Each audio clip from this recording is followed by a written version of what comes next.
Bruno Marchal, bonjour, mental coach à Montpellier par Skype et par téléphone pour travailler sur les neurosciences, sur vous, sur votre couple, essayer de vous aider à résoudre vos difficultés, vos problèmes. Depuis 1999, ce coaching se comporte d'une séance de coaching en face à face ou par téléphone. Et ensuite, pendant 2 semaines, vous pouvez m'écrire autant de fois que vous voulez pour me poser des questions par rapport à ce que l'on se sera dit, par rapport à notre coaching, par rapport à vos desiderata et par rapport à vos besoins. Je réponds aujourd'hui à une question, un défi, on va dire, de Sylvain qui m'a envoyé un bouquin qui s'appelle L'animal social de David Brooks, alors que j'avais lu à l'époque puisqu'il date depuis 2012, et il me demande si ces expériences, enfin le résultat de ces expériences de neurosciences dans la relation de couple sont toujours valables aujourd'hui ou si ça a évolué. Et donc je vais jouer le jeu, j'ai reparcouru le bouquin, j'avais pris des notes à l'époque, et on va voir si, en tout cas, ce que je vois dans mes coachings depuis 99, mais aussi donc depuis 2012 pour cet exercice-là, s'il y a eu des évolutions. Alors, première observation, David Brooks nous avait mis une série d'expériences scientifiques que je vais vous décrire. Alors, je ne vous cite pas forcément toutes les sources, les auteurs, etc. Vous les retrouverez dans son bouquin, ça alourdirait trop la vidéo, mais vous pourrez le retrouver facilement. Alors, Brooks nous dit, dans toutes les sociétés du monde, les femmes correspondant au canon de beauté local ont un rapport taille-hanche d'environ 0,7. Alors oui, ça, je pense que ça n'a pas trop changé puisque c'est depuis la nuit des temps. Hein, c'est dans l'esprit des hommes, c'est les femmes les plus fertiles et qui vont faire des enfants en meilleure santé. Donc ça n'a pas tellement bougé. Alors, quand on fait preuve quand on donne des expériences scientifiques, vous allez voir, on peut toujours dire, bah non, moi c'est pas vrai, etc. C'est-à-dire qu'on peut toujours trouver des contre-exemples, et c'est vrai, dans la science, et en particulier en psychologie sociale, c'est-à-dire dans les rapports entre humains, ça marche pour la plupart des personnes. Dans la plupart des cas, on peut toujours trouver des exceptions, et on dit oui, hein, même dans les sciences dures, c'est la même chose. En médecine, les médicaments peut marcher pour la plupart des personnes comme le Doliprane, le paracétamol, pardon, et peut faire des allergies sur certaines autres personnes, même si c'est à minorité. Il y a plein de maladies orphelines, comme on dit, qui concernent que peu de personnes. Donc oui, effectivement, même dans les sciences, il y a des exceptions et ça ne sert à rien de dire pour le débat, moi je préfère 0,75 ou 0,7. Alors la question était, est-ce que en général les hommes préfèrent des femmes qui ont un rapport taille-hanche environ de 0,7? Oui, ça je pense que ça n'a pas changé. Les hommes préfèrent très nettement les femmes ayant un beau corps et un visage peu attirant aux femmes ayant un beau visage et un corps peu attirant. Oui, ben ça c'est la même réponse que tout à l'heure. La silhouette, et dans l'inconscient des hommes, bien sûr, c'est inscrit dans l'ADN, c'est pas conscient. Une femme qui a un beau corps va pouvoir, avec des hanches assez importantes, va pouvoir faire des bébés, et avec des seins assez importants, va pouvoir nourrir ce bébé. Alors c'est aussi bête que ça, aussi banal que ça, mais oui, ça existe encore, et ça existera certainement très longtemps. Ce qui n'empêche pas aux femmes qui n'ont pas ce rapport-là et qui n'ont pas encore absolument égal à 0,7 d'avoir des enfants, d'être heureuse et d'être amoureuse. C'est juste est-ce que l'être humain est fait ainsi dans son inconscient? Les femmes sont attirées sexuellement par les hommes dotés de plus grandes pupilles, oui. Alors ça c'est vrai aussi, et ça c'est toujours vrai depuis 2012.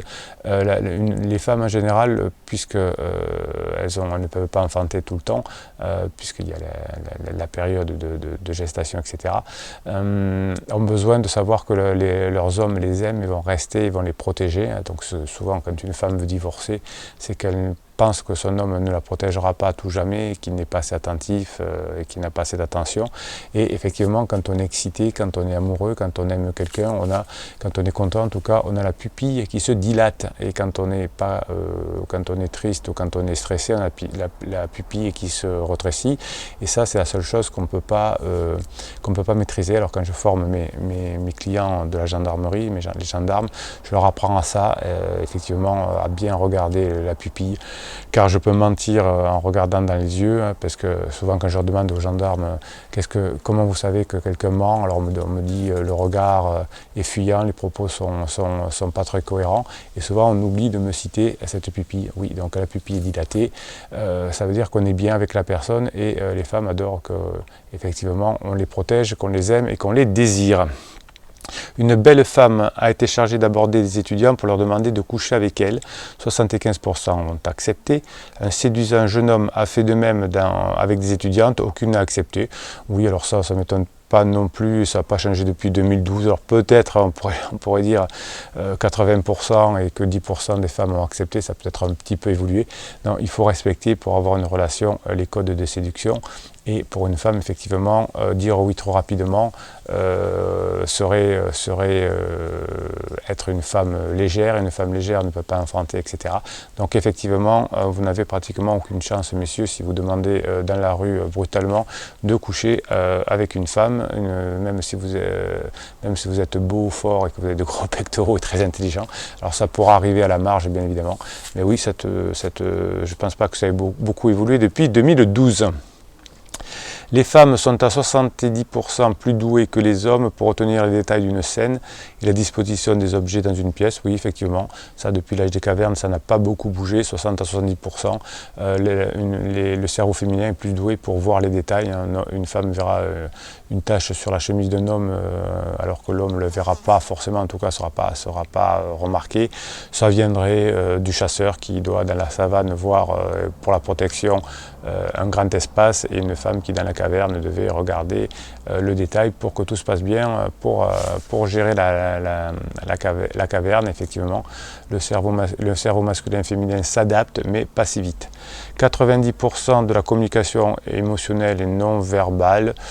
Oui, surtout, oui, ça ne doit pas avoir beaucoup bougé. Le non verbal, c'est la gestuelle et c'est l'intonation de la voix. Donc effectivement, l'émotion passe beaucoup par l'intonation de la voix et par la position de son corps. On peut dire je t'aime de différentes façons, c'est souvent le non-verbal, l'intonation et la position qui priment. Donc 90%, ça me paraît toujours quelque chose qui n'a pas beaucoup évolué. Donc vous voyez que depuis 2012, depuis 7 ans, ça n'a pas évolué beaucoup pour l'instant, et ça risque de rester encore longtemps comme ça. L'homme est plus prompt à tomber amoureux et adhère plus volontiers à la croyance que l'amour dure toujours. Oui, alors ça c'est un superfuge de la nature, effectivement, pour que l'homme qui est un chasseur revienne protéger sa famille. Et c'est pour ça aussi que souvent la décision de quitter le couple, enfin de briser un couple, de divorcer, vient de la femme, puisque pour l'homme, effectivement, on est plus amoureux rapidement et ça dure généralement plus longtemps. Alors ça, je l'ai remarqué dans mon métier, mais effectivement, je ne pense pas que ça a évolué depuis 2012. Et l'enquête de satisfaction, entre guillemets, l'enquête scientifique que Brooks nous donne ici, semble toujours véritable. Pour les hommes comme pour les femmes, la gentillesse est la première qualité souhaitée pour un partenaire. Ça oui, ça c'est du déclaratif. C'est pour ça que quand on travaille en coaching, j'indique beaucoup qu'il faut nourrir le couple, c'est-à-dire faire des attentions, de la compréhension, de la performance, etc. selon le sexe de l'autre. Pourquoi c'est important? Simplement parce que cette gentillesse-là est un signe que le couple va durer. Alors, beaucoup de mes confrères travaillent sur le mâle alpha, sur la femme fatale, etc. Et c'est pour ça que ça ne fonctionne pas très bien. Sur du long terme, on recherche la gentillesse, mais la gentillesse, dans son rôle masculin et féminin, si on croise trop, si le masculin devient trop féminin, etc., ça peut ne pas fonctionner. Mais dans le déclaratif, en tout cas, oui, la gentillesse, l'attention, la compréhension, remplir les besoins de l'autre, hein, c'est surtout ça, la gentillesse, remplir les besoins de l'autre, c'est ce qui fait marcher le couple. Donc si vous voulez que votre couple marche, remplissez les besoins de votre amoureux, de votre amoureuse. Plus l'homme est riche, plus il a de chances que sa partenaire soit jeune. Oui, ça n'a pas changé. Plus la femme est belle, plus riche sera l'homme. Ça n'a pas beaucoup changé non plus, je pense. La beauté d'une femme est un excellent indicateur de la richesse de son mari. Oui, ça a toujours été en tout cas depuis la nuit des temps, puisque l'homme est plutôt attiré par des femmes qui ont des proportions de 0,7 comme on l'a vu tout le temps, et une femme est plutôt attirée par quelqu'un qui pourra assurer à sa progéniture une vie confortable et de la sécurité. Donc ça n'a pas beaucoup changé. J'ai pas trouvé en tout cas de changement majeur ces dernières années. Les femmes renaclent plus que les hommes à faire des rencontres en dehors de leur groupe ethnique. Alors ça a peut-être un petit peu bougé, ça je n'ai pas vraiment d'informations. Peut-être qu'avec internet on peut chercher plus loin que son groupe ethnique. Intuitivement, je dirais que ça a peut-être un petit peu bougé, mais je n'ai pas d'informations là-dessus. Les individus qui perdent l'odorat subissent une dégradation émotionnelle plus forte que ceux qui perdent la vue. Alors ça vient, oui, ça vient que l'odorat est lié au cerveau le plus instinctif, effectivement. Donc c'est pour ça que la Madeleine de Proust, etc., vous connaissez bien ça, fait que l'on se relie, les odeurs font qu'on se relie à une mémoire plus ancienne. Donc ça ne changera pas longtemps. Les femmes sont attirées par les hommes dont le codage ADN des HLA,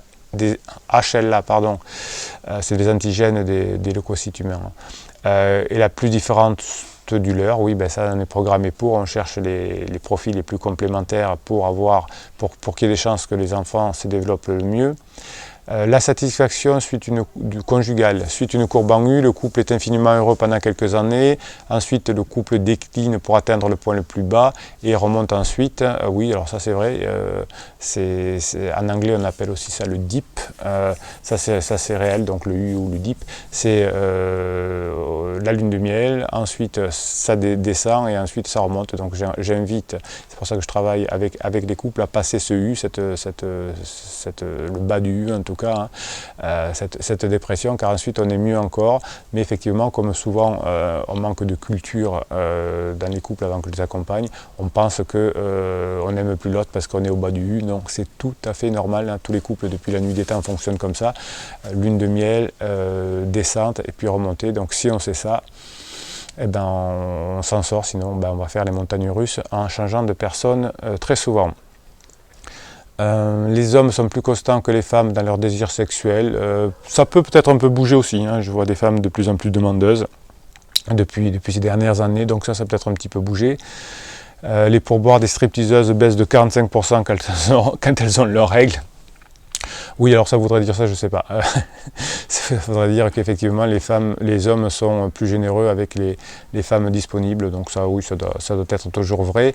Les hommes aspirent à accomplir le même genre d'actes sexuels, quel que soit leur niveau d'éducation. Les préférences des femmes, en revanche, varient selon l'instruction, la culture, le niveau social. Les femmes instruites ont plus de chances de s'adonner aux pratiques buccales, par exemple. Ça peut changer un petit peu, hein. Je pense qu'avec Internet, avec la multiplication des sites pornographiques, etc., on a pu aller, en tout cas chez les jeunes générations, j'ai pu voir que les jeunes hommes et les jeunes femmes vont plutôt sur des pratiques un peu plus hard qu'avant, d'après ce qu'ils me disent en tout cas. Donc ça a pu un peu varier depuis 2012. Les femmes pieuses sont moins aventureuses que les incroyantes. Oui, effectivement, la culture religieuse est importante. Alors on peut être très croyante et infidèle, mais je pense que ça n'a pas trop bougé non plus. Entre 1980 et 2000, l'âge moyen du premier mariage a gagné 5 ou 6 ans en France, en Allemagne, aux Pays-Bas et au Royaume-Uni. Oui, effectivement, ça a dû encore s'amplifier.